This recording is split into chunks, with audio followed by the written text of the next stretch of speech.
Hi friends, இந்த வீடியோவில் வந்து நம்ம என்ன பார்க்க போகிறோம் அப்படின்னு கேட்டிங்கன்னா, இப்போ வந்து நம்மளோட கங்குவா திரைப்படத்தை பற்றி வந்து நம்மளோட ஸ்டாலின் அவர்களோட பையனான உதயநிதி ஸ்டாலின் சொல்லியிருக்காங்க. இப்போ வந்து இந்த ஒரு விஷயம் வந்து செம்ம பெருசாக பேசப்பட்டுட்டு இருக்கு இன்டர்நெட்டில். அதாவது நவம்பர் 14ஆம் தேதி இந்த திரைப்படம் வந்து நம்மளோட கங்குவா திரைப்படம் ரிலீஸ் ஆச்சு. செம்ம பெரிய ஒரு எக்ஸ்பெக்டேஷன்ஸ் ரிலீஸ் ஆச்சு அப்படின்னு கண்டிப்பாக சொல்லியாரும். ஆனால் வந்து ஃபர்ஸ்ட்டு 2 நாள் வந்து இந்த திரைப்படத்தோட எக்ஸ்பெக்டேஷன்ஸ் வந்து அப்படியே இறங்கிடுச்சு. ஏன்னா வந்து இந்த திரைப்படம் நல்லா இல்லை அப்படின்ற மாதிரி தான் வந்து ரசிகர்களும் சொல்லியிருந்தாங்க, நிறைய பிரபலங்களும் சொல்லியிருந்தாங்க.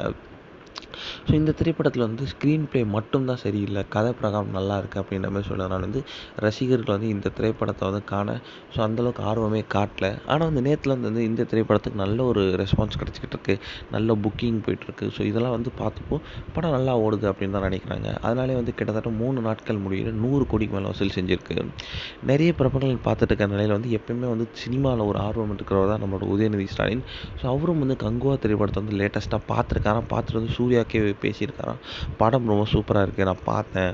ரொம்ப நல்லா நடிச்சிருக்கீங்க, கதை பிரகாரமும் ரொம்ப சூப்பராக இருக்குது. ரொம்ப நல்லா இருக்குது, நான் கண்டிப்பாக பார்ட் 2க்கு வெயிட்டிங் அப்படின்ற மாதிரி வந்து சூர்யாவுக்கும் அவங்க டீமுக்கும் வந்து செம்ம பெரிய ஒரு வாழ்த்து கூறியிருக்காராம். இந்த ஒரு விஷயம் வந்து இப்போ வந்து இன்டர்நெட்டில் வந்து செம்ம ட்ரெண்டிங்காகவே போயிட்டுருக்கு.